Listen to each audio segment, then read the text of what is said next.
Welcome to my channel. आज के इस वीडियो में हम ये समझने की कोशिश करेंगे कि एक्चुअली थ्योरी सब्जेक्ट्स जो हैं वो किस तरीके से हमें स्टडी करना चाहिए।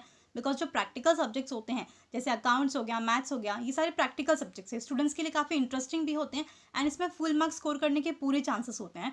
प्रैक्टिकल सब्जेक्ट्स में स्टूडेंट्स फुल मार्क्स स्कोर भी करते हैं, बट मेन प्रॉब्लम कहाँ आती है? थियोरी सब्जेक्ट्स में, राइट। जहाँ थियोरी सब्जेक्ट्स का नाम लिया जाता है स्टूडेंट्स को बोरिंग लगता है, नींद आने लगती है। बिकॉज थियोरी सब्जेक्ट्स बोलते हैं तो बड़े बड़े क्वेश्चन, बड़े बड़े आंसर्स होते हैं। तो ये सब्जेक्ट्स किस तरीके से स्टडी करना चाहिए, किस तरीके से इसमें अच्छे मार्क्स स्कोर कर सकते हैं, ये हम इस वीडियो में समझने की कोशिश करेंगे। ऑलराइट। बिकॉज ये जो सब्जेक्ट्स हैं आपके organisation of commerce and management, OCM हो गया, सेक्रेटरियल प्रैक्टिस है, इकोनॉमिक्स है, ये पूरे फुल थ्योरी बेस्ड सब्जेक्ट्स हैं। इसमें आपको सिर्फ क्वेश्चन एंड आंसर्स दिखाई देंगे और तो स्टूडेंट्स के लिए काफ़ी बोरिंग हो जाता है, काफ़ी डिफिकल्टी आती है किस तरीके से सब्जेक्ट्स जो हैं पढ़ें एंड उसमें किस तरीके से अच्छे मार्क्स स्कोर करें, राइट। सो इस वीडियो में हम यही समझने की कोशिश करेंगे किस तरीके से हमें थियोरी सब्जेक्ट्स जो हैं वो स्टडी करना चाहिए। सो अगर आपको थियोरी सब्जेक्ट्स अच्छी तरीके से स्टडी करना है एंड अच्छे मार्क्स स्कोर करना है तो very first thing you have to do is study all the objective type question. जितने भी ऑब्जेक्टिव टाइप क्वेश्चन है सबसे पहले आपको ये स्टडी करना है। जो 1 मार्क्स के होते हैं, जितने भी question, fill in the blanks हैं, मैच दी पेयर्स है, ऑड वन आउट है, वन सेंटेंस क्वेश्चन होते हैं, ट्रू और फॉल्स होता है, ये सारे क्या है? ऑब्जेक्टिव टाइप क्वेश्चन है जो कि कंपल्सरीली हर थियोरी एग्जाम में, हर थियोरी पेपर में पूछा ही जाता है, राइट। तो आपको सबसे पहला काम करना है ऑब्जेक्टिव क्वेश्चंस जितने भी हैं वो सारे स्टडी करने हैं। टेक्स्ट बुक के पीछे क्वेश्चंस दिए होते हैं, उसी में से एग्जाम में आते हैं। आउट ऑफ सिलेबस कोई भी क्वेश्चन नहीं पूछा जाता है, राइट। सो टेक्स्ट बुक के पीछे जितना भी क्वेश्चन होता है ऑब्जेक्टिव टाइप क्वेश्चन, सबसे पहले आपको ये स्टडी करना है। बिकॉज ये काफ़ी ईजी होता है समझने के लिए भी एंड स्टडी करने के लिए भी, एंड इसको आप इजीली याद भी रख सकते हो। काफ़ी स्कोरिंग है बिकॉज ऑब्जेक्टिव क्वेश्चंस में आपको फुल मार्क्स आप स्कोर कर सकते हो, राइट। स्टूडेंट्स यहीं पे क्या गलती करते हैं कि ऑब्जेक्टिव क्वेश्चंस नहीं पढ़ते, उसको निग्लेक्ट कर देते हैं, इग्नोर कर देते हैं या बाद में के लिए छोड़ देते हैं। उनका मेन फोकस होता है बड़े बड़े आंसर्स पहले वो रीड करते हैं, राइट। जो लॉन्ग आंसर्स होते हैं वो स्टडी करते हैं, उसके ऊपर फोकस करते हैं। ऑब्जेक्टिव क्वेश्चंस को इग्नोर करने की वजह से उनके मार्क्स जो है वहाँ पे कम हो जाते हैं। बिकॉज अगर एक भी ऑब्जेक्टिव आपका गलत होता है तो आपके 1 मार्क्स डायरेक्टली माइनस हो जाएंगे, राइट। तो आपका आंसर में वेटेज जो होता है वो कम हो जाता है, मार्क्स आपका कम हो जाएगा, ऑलराइट। तो आपको क्या करना है? सबसे पहली चीज़, ऑब्जेक्टिव क्वेश्चंस जितने भी होते हैं टेक्स्ट बुक में आपको सारे के सारे अच्छी तरीके से थरली स्टडी करना है, ऑलराइट। नेक्स्ट आपको करना क्या है? स्टडी ऑल दी शॉर्ट आंसर क्वेश्चंस। जितने भी शॉर्ट आंसर क्वेश्चंस होते हैं आपको वो स्टडी करना है, बिकॉज इसमें भी आप फुल मार्क्स स्कोर कर सकते हो। जैसे कि कॉन्सेप्ट हो गया, एक्सप्लेन द टर्म्स हो गया, ये सारे 2-2 मार्क्स के क्वेश्चन आते हैं, 2-2 मार्क्स के क्वेश्चन एग्जाम में पूछे जाते हैं एंड इसमें भी आप फुल मार्क्स स्कोर कर सकते हो। Mostly 3 max two max 3 to 4 lines का आंसर होता है एंड ईजिली याद भी हो जाता है, ऑलराइट। जैसे for example, explain the term manager, explain the term management, what is equity shares. तो ये क्या है? 2 से 3 लाइन में ही आपको एक्सप्लेन करना है, मैक्स टू मैक्स 4 लाइन्स, उससे ज़्यादा आपको एक्सप्लेन नहीं करना। तो 2 मार्क्स के लिए पूछा जाएगा तो आप इजीली इसको अच्छे तरीके से याद भी कर सकते हो एंड एग्जाम में लिख सकते हो, राइट। काफ़ी स्कोरिंग है। तो सबसे पहले चीज़ आपको क्या करनी है, जो छोटे छोटे आंसर्स आपको वो स्टडी करना है, ऑलराइट। नेक्स्ट थिंग आपको क्या करना है? डिस्टिंग्विश बिटवीन, और you can say difference between जो होता है आपको ये स्टडी करना है। बिकॉज आप एक बार डिस्टिंग्विश बिटवीन स्टडी कर लोगे तो इससे आपका जो 4 क्वेश्चन है वो कवर अप हो जाएगा। जैसे कि कॉन्सेप्ट्स आपके कवर हो जाएंगे, शॉर्ट आंसर्स आपके कवर हो जाएंगे, ब्रीफ आंसर कवर हो जाएगा, एज वेल आपका डिस्टिंग्विश जो है वो भी आपका रेडी हो जाएगा, ऑलराइट। बिकॉज डिस्टिंग्विश बिटवीन से आपको ये सारे के सारे जो आपके क्वेश्चन है वो कवर अप हो जाएंगे।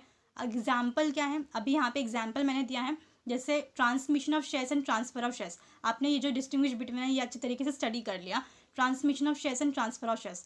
तो हो सकता है कि कॉन्सेप्ट है, आप डिस्टिंग्विश बिटवीन में ना भी आए अगर ये क्वेश्चन, तो एज अ कॉन्सेप्ट आ सकता है, what is mean by transmission of shares, right. ये कॉन्सेप्ट आ सकता है तो आप लिख सकते हैं, राइट। लेकिन अगर वही डिस्टिंग्विश बिटवीन में आ गया तो डिस्टिंग्विश बिटवीन भी पॉइंट्स आपने याद किए हैं, 8 पॉइंट्स, मैक्स टू मैक्स से 5, अगर 5 पॉइंट्स भी आपने याद किए हैं तो लिख सकते हो, मार्क्स वहाँ पे आपको मिल जाएंगे, राइट। सो यहाँ पे आपको डिस्टिंग्विश बिटवीन जो है वो याद करना है अच्छी तरीके से। पॉइंट्स हैं, पॉइंट्स आप याद कर लोगे ना तो अच्छी तरीके से आप एग्जाम में लिख सकते हो। बिकॉज डिस्टिंग्विश बिटवीन में आपके 4 क्वेश्चंस जो हैं वो कवर अप हो जाते हैं। कहीं ना कहीं आप इसको यूज़ कर सकते हो, पॉइंट वाइज आप इसको याद करते हो तो कहीं ना कहीं आप इसको यूज़ कर सकते हो एग्जाम में, एंड यहाँ पे आपका मार्क्स जो है वो आपको मिल सकता है, मार्क्स आप स्कोर कर सकते हो, राइट। बिकॉज ब्रीफ आंसर में भी आता है, ब्रीफ में आ गया what you mean by transfer of shares या explain transfer of shares.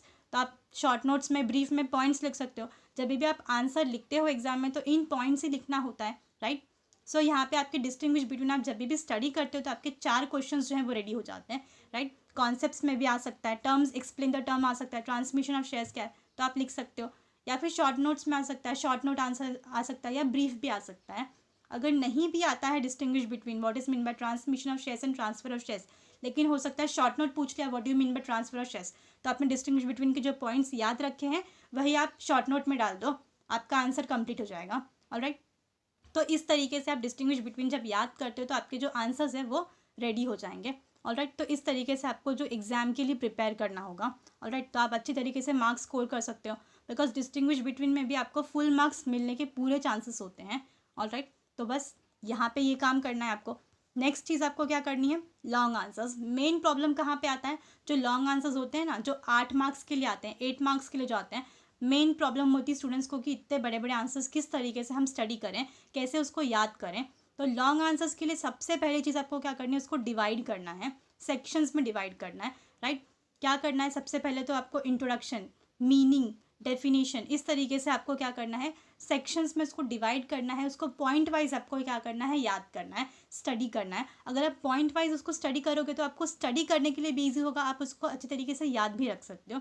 Alright, सबसे पहली चीज़ आपको करनी है, कॉन्सेप्ट समझना है। अगर कोई भी चीज़ एग्जाम में, कोई भी क्वेश्चन एग्जाम में आता है तो very first thing you have to do is understand the concept. सबसे पहले आपको मीनिंग समझना है कि कौन सा क्वेश्चन पूछा गया है। ऑलराइट, अब एग्जाम में पूछा गया है नेचर ऑफ मैनेजमेंट, एग्जाम में आ गया एक्सप्लेन नेचर ऑफ मैनेजमेंट, तो मैनेजमेंट क्या है आपने ये समझा है, आपको पता है मैनेजमेंट क्या है, चीज़ों को मैनेज करना।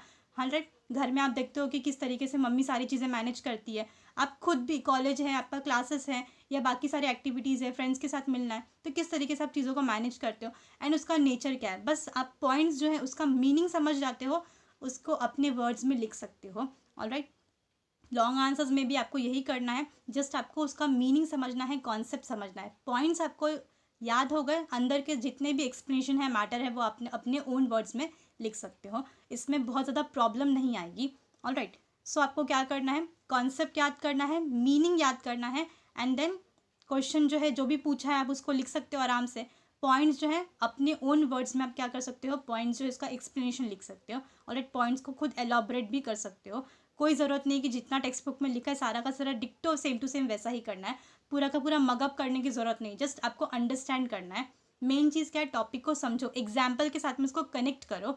ऑलराइट, एंड देन आप ऑब्वियसली समझ सकते हो। अभी यहाँ पे पूछा है what do you mean by management, explain the term nature of management. Nature of management समझने के लिए मैनेजमेंट क्या होता है पहले तो ये समझना होगा। मैनेजमेंट आपको समझ में आ गया तो पॉइंट्स आप उसके साथ में कनेक्ट कर सकते हो, एग्जाम्पल ले सकते हो किस तरीके से चीज़ों को मैनेज किया जाता है, बस आपका आंसर रेडी हो जाएगा, लिख सकते हो। राइट, तो लॉन्ग आंसर्स में भी बहुत ज़्यादा प्रॉब्लम नहीं आएगी। ऑलराइट, यहाँ पे एक मैंने एग्जाम्पल लिया है। फॉर एग्जाम्पल अगर क्वेश्चन आता है what you is mean by preference shares and explain the types of preference shares, ये 8 मार्क्स के लिए अगर क्वेश्चन आता है तो आपको क्या करना है, जस्ट प्रेफरेंस शेयर्स क्या है पहले तो उसका मीनिंग लिखना है। मीनिंग आपको 5 to 6 लाइन्स में लिखना है, उससे ज़्यादा नहीं लिखना है। Alright, max two max 5 lines. तो इतना जो मीनिंग आपको एग्जाम बुक में गिवन है तो उसके अंदर आपको देखना है कि कौन सी चीज़ आपको याद रखनी है। राइट, प्रेफरेंस शेयर्स क्या होते हैं, राइट, जिसको प्रेफरेंशियल राइट मिलता है, डिविडेंड उनको सबसे पहले मिलता है, तो ये सारी चीज़ें जो है 2-3 लाइन आपने याद रख लिया, फिक्स रेट ऑफ डिविडेंड मिलता है, ये आपने याद कर लिया, मतलब वो कॉन्सेप्ट क्लियर हो गया, आपने ये मीनिंग अपने वर्ड्स में लिख दी। राइट, नेक्स्ट चीज़ क्या है, टाइप्स ऑफ प्रेफरेंस शेयर्स है, प्रेफरेंस शेयर्स के टाइप्स आपको याद रखने हैं। क्यूमुलेटिव है, नॉन क्यूमुलेटिव, क्यूमुलेटिव का opposite non cumulative, participating, non participating, convertible, non convertible, redeemable, irredeemable. बहुत ईजी है, जस्ट आपको क्या करना है, याद रखना है पॉइंट्स। उसके बाद आपने एक उसका मतलब समझ लिया तो आप उसको अपने ओन वर्ड्स में लिख सकते हो। जस्ट आपको क्या करना है, पॉइंट्स को समझना है, उसको अपने वर्ड्स में लिख सकते हो। ज़रूरी नहीं है कि आपको टेक्स्ट बुक में जितना दिया है सारा का सारा जो है आपको रट्टा लगाना है, मगअप करना है, समझना है सिर्फ आपको, आप वर्ड्स में खुद लिख सकते हो, काफ़ी ईजी हो जाएगा, काफ़ी स्कोरिंग हो जाएगा। ऑलराइट, सो इस तरीके से आप आंसर जो है लिख सकते हो। जितना भी यहाँ पे पूरा इतना बड़ा बड़ा जो लिखा हुआ है वो सारी चीज़ें आपको याद करने की भी ज़रूरत नहीं है, सिर्फ पॉइंट्स जो है उसको समझो, पॉइंट्स आपने समझ लिया, आपका जो आंसर है वो आप लिख सकते हो। ऑलराइट, तो लॉन्ग आंसर्स के लिए क्या करना है, first of all understand the concept, जो टॉपिक है उसको समझो, एग्जाम्पल के साथ में उसको कनेक्ट करो। राइट, एंड देन आप उसको क्या कर सकते हो, एक बार आप पॉइंट्स को लिख कर प्रैक्टिस करो, आप याद कर सकते हो, जो भी एक्सप्लेनेशन होगा पॉइंट्स का वो अपने ओन वर्ड्स में आप लिखो, आपका जो आंसर है वो रेडी हो जाएगा। ऑलराइट, सो इस तरीके से आप थियोरी सब्जेक्ट्स जो हैं वो स्टडी कर सकते हैं, अच्छे मार्क्स स्कोर कर सकते हैं। जब भी आप थियोरी सब्जेक्ट स्टडी करने बैठते हो, पढ़ने बैठते हो, तो ये मत सोचो कि यार थियोरी सब्जेक्ट है तो कैसे पढ़ेंगे, इतना लेंदी है, बहुत बड़े बड़े आंसर्स हैं, नहीं याद होगा, बोरिंग हो जाएगा, नींद आएगी, ये मत सोचो। थियोरी सब्जेक्ट जो है वो काफ़ी इंटरेस्टिंग है। जस्ट आपको कॉन्सेप्ट समझना, जो भी टॉपिक है उसका मतलब समझो, मीनिंग समझो, उसको एग्जाम्पल के साथ में कनेक्ट करो, उसका जो पॉइंट है उसको एक बार लिख कर प्रैक्टिस करो, आपको याद भी हो जाएगा पॉइंट एकदम ईजीली, राइट। अगर आप एग्जाम्पल के साथ में कनेक्ट करते हो खुद से, कि देखते हो आसपास सब चीज़ें जो हैं उसके साथ में एक बार जस्ट कनेक्ट कर लेते हो ना, तो पॉइंट्स भी बहुत इजीली याद हो जाएंगे। एक्सप्लेनेशन तो आप एकदम अच्छी तरीके से अपने वर्ड्स में लिख सकते हो। ज़रूरी नहीं कि जितना जो टेक्स्ट बुक में दिया है वही सारी चीज़ें आप लिखो, वही सारे मैटर्स लिखो। मगअप करने की ज़रूरत नहीं है, रट्टा लगाने की ज़रूरत नहीं है आपको।